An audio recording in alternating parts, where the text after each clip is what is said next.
मैं आपके साथ सत्यपाल, मैं खड़ा हूँ अभी पल्ला पुल पर, जो रोड पल्ला पुल से लेकर के जाता है तिलपत तक। और तिलपत वही स्थान है जहाँ बाबा सूरदास की तपोस्थली है, जहाँ से नेताओं की तकदीर बदलती है, जहाँ से नेताओं की राजनीति बदलती है। और उसी बाबा सूरदास की तपोस्थली के लिए ये रोड जाता है। और इस रोड को बनाने का काम करीब पिछले 3-4 साल पहले किया गया, जिसमें डबल रोड का प्रोविज़न रखा था और दोनों तरफ से रोड बनाया गया। ये अलग बातें हैं, रोड की गुणवत्ता क्या रही उस पर बड़े सवाल हुए और रोड टूटने भी लगा। गया कि रोड बन जाने के बाद में उस रोड की तोड़ने लगे उसको और उसमें लाइन डाल दी, बर्बाद हो गया।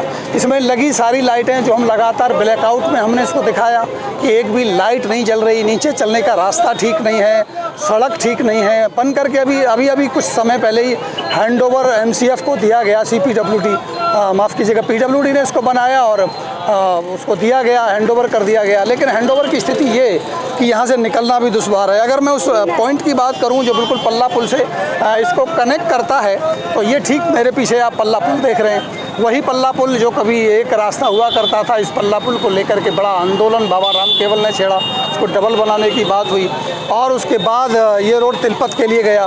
लेकिन ये जो टुकड़ा बचा, जो छोटा सा टुकड़ा जहाँ मैं खड़ा हूँ, आप ठीक समझ सकते हैं, यहाँ से ये टुकड़ा बचा, इस टुकड़े का यहाँ इसका एंड किया गया।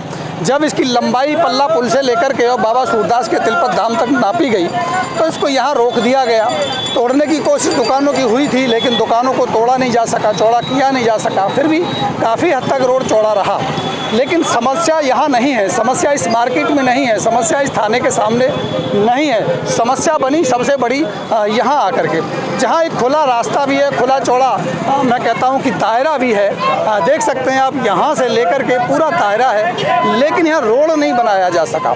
अगर माना जाता कोई यहाँ अतिक्रमण होता या किसी का अवैध कब्जा होता तो ये माना जा सकता था कि इस रोड को बनाने में दिक्कत रही होगी। लेकिन यहाँ तो कोई रोड पे कब्जा ही नहीं है, यहाँ तो कहीं भी अतिक्रमण नहीं है। ये देखिएगा, ये खुला पड़ा। अगर मैं नीचे दिखाने की कोशिश करूँ तो ये एक सिंगल रोड यहाँ रह गया और इसी सिंगल रोड से आना और जाना हुआ।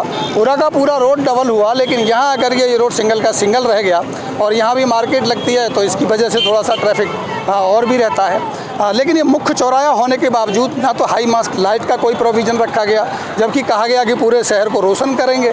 इस रोशन शहर को करने को लेकर के हम लगातार आपको ब्लैकआउट की जो मुहिम चला रहे हैं वो आपको दिखाई रहे हैं। लेकिन सबसे जो बड़ी गजब की तस्वीरें हैं, पुल भी डबल है, डबल पुल बना, दो डबल रोड का, और पीछे भी रोड डबल रहा। लेकिन ये रोड जो आप देख पा रहे हैं पीछे, ये एक टुकड़ा करीब 20 से 25 मीटर का टुकड़ा सिंगल छोड़ दिया।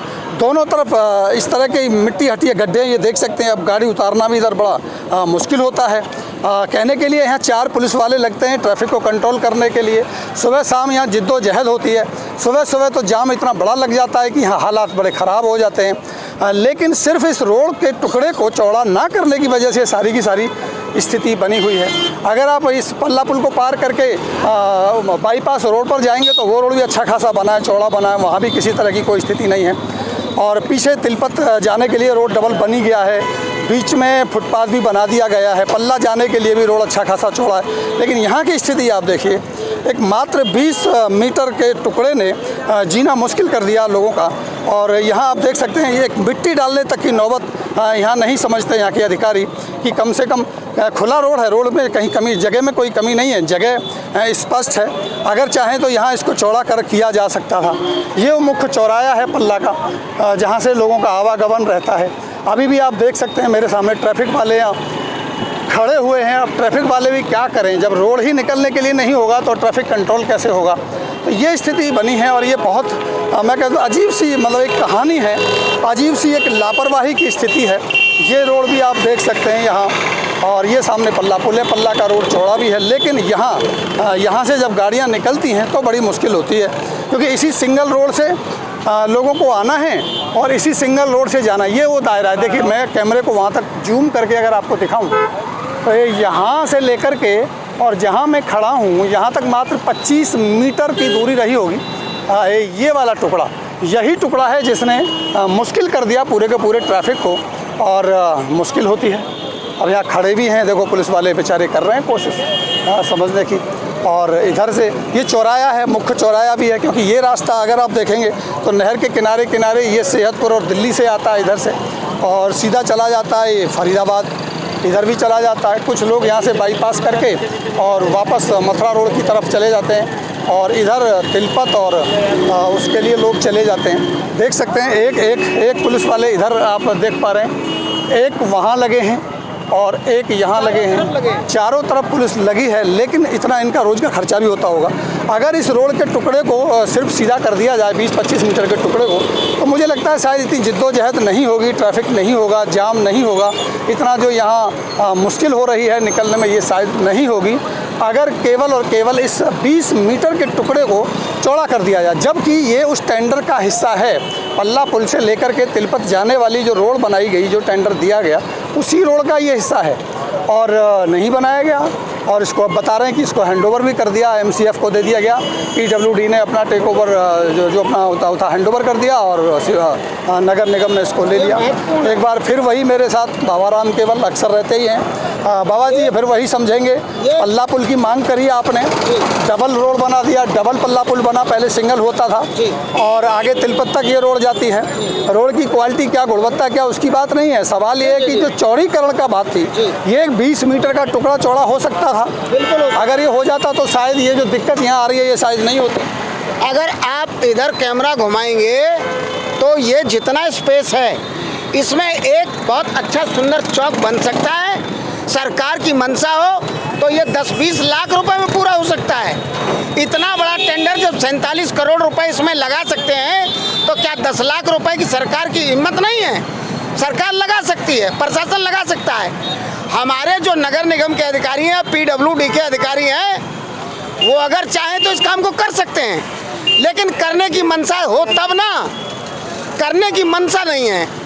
ये जो लोग कष्ट उठा रहे हैं, 20 मीटर का टुकड़ा मात्र जो मैं देख पा रहा हूँ, 20 मीटर का टुकड़ा चौड़ीकरण करने में दिक्कत आई, जबकि यहाँ कोई अवैध कब्जा भी नहीं है। यहाँ कोई ऐसा खुला हुआ है, बिल्कुल खुला हुआ है, स्पेस है पूरा। यहाँ कोई तोड़फोड़ नहीं करनी, यहाँ किसी तरह का कोई तो इसके लिए तो एक एसडीओ भी अगर चाहे, एक्शन भी अगर चाहे, अपने लेवल पर इसको कर सकते। बिल्कुल, एक्शन में भी पावर है इतनी और एससी में भी पावर है, चाहे वो पीडब्ल्यूडी का हो और चाहे ये हमारे नगर निगम का हो। लेकिन जनता को समस्या में रखना है। अगर समस्या में रहेगी तो चिल्लाती रहेगी तो कहाँ जाएगी? बाबूजी हमारा एक छोटा सा टुकड़ा बना दो, वोट आपको ही देंगे। क्रिएट करना है, ये है क्रिएटर, वोट क्रिएटर। चलिए, बाबा का गुस्सा लगातार रहता है क्योंकि पल्ला पुल पर बाबा का आंदोलन भी हुआ। मैं एक बार फिर स्पष्ट कर दूं कि ये वही रोड है जो पल्ला से लेकर के बाबा सूरदास की तपोस्थली तक जाता है, और इस रोड में अच्छा खासा पैसा खर्चा किया गया, डबल रोड बनाया गया। लेकिन मात्र 20 मीटर का ये टुकड़ा जो मैं आपको दिखा रहा हूँ, एक बार फिर दिखा देता हूँ अंत में, वहाँ से लेकर के और पल्ला पुल तक का 20 मीटर का टुकड़ा, इसका चौड़ीकरण नहीं हो सका। जबकि यहाँ कोई अवैध कब्जा भी नहीं, किसी तरह का कोई कब्जा भी नहीं, जगह की शॉर्टेज भी नहीं, जगह भी है। चाहते तो यहाँ तक इसको कवर करके यहाँ तक कवर किया जा सकता था, इसको बनाया जा सकता था, लेकिन नहीं बनाया गया। लिहाजा या नतीजन 4 पुलिस वाले सुबह और शाम ड्यूटी पे लगते हैं, 4 यहाँ लोग खड़े होते हैं ट्रैफिक को संभालने की कोशिश करते हैं। बता दूं, हमारे जवानों की, जो पुलिस जवान है, उसकी 10 साल की जिंदगी ये सड़क पर धूल फांकने में कम हो रही है। ये सर्वे है और सर्वे के हिसाब से एक पुलिस जब ट्रैफिक में लगता है तो उसकी 10 साल की उम्र कम हो जाती है। ये आंकड़े, उम्र कम होती है, पैसे भी खर्चा होता है। एक सिपाही के लिए कितना मुश्किल होगा, एक दिन का कितना खर्चा होता है, 4 पुलिस वाले लगते हैं। लेकिन इस पर ध्यान देना चाहिए। हमारे अभी आगे चलते हैं, कुछ कहना चाह रहे हैं क्या? आप बताइए, क्या नाम है आपका? सर, मेरा नाम अकील अहमद है। मैं आपको, सभी लोग खड़े हैं, मैं उनके माध्यम से एक बात बताना चाहता हूँ कि सरकार अगर इस रोड को बनाना चाहे तो बना सकती है, पर सरकार कहीं की भी हो, एक हम यहीं की नहीं कह रहे कि तिलपत या फरीदाबाद की या हरियाणा की, कहीं की भी सरकार हो, एक छोटा सा टुकड़ा रोक कर रख लेती है। अगर वो रोकेगी नहीं तो उनको बाबूजी भैया जी कहने वाला और उनको प्यार से वोट देने वाला कौन रहेगा? जब भी वोट का टाइम आएगा तो उनके गाड़ियों में आप देख लीजिए, हम ये कोई कागजी बात नहीं कर रहे हैं, ये हकीकत बात कर रहे हैं। एक एक नेता के गाड़ी में 500 नारियल पड़े होंगे, और किस लिए होंगे? वो क्या कहेंगे कि हमें वोट दे दो, और देखो एक जय श्री राम धाड़ नारियल फोड़ दिया। नारियल तोड़ने। चलिए मैं ज़्यादा बात देर नहीं करूँगा, भीड़ हो जाएगी, अभी नहीं करेंगे, दिक्कत आती है लोगों को। और निश्चित रूप से मैं बड़ा सवाल है, नहीं चाहते क्योंकि वक्त का समय है, शाम को ट्रैफिक लगता है, बड़ी मुश्किल से ट्रैफिक कंट्रोल होता है। और कोशिश की है बात जेई और एसडीओ तक जाए कि ये 20-25 मीटर का टुकड़ा कम से कम इसका चौड़ीकरण का काम हो जाए, कुछ मिट्टी डाल दी जाए ताकि जो है लगे पुलिस वाले जो जिद्दोजहद यहाँ करते हैं ट्रैफिक को संभाल ले कि इनकी जिद्दोजहद बचे और लोगों का जो समय यहाँ बर्बाद हो रहा है ये बचे। तो ठीक है, जुड़े रहिए मेरे साथ, कुछ और अगली खबर के लिए मैं आपको लेकर के चलता हूँ, एक बार फिर जोड़ता हूँ। अभी इजाज़त लेता हूँ।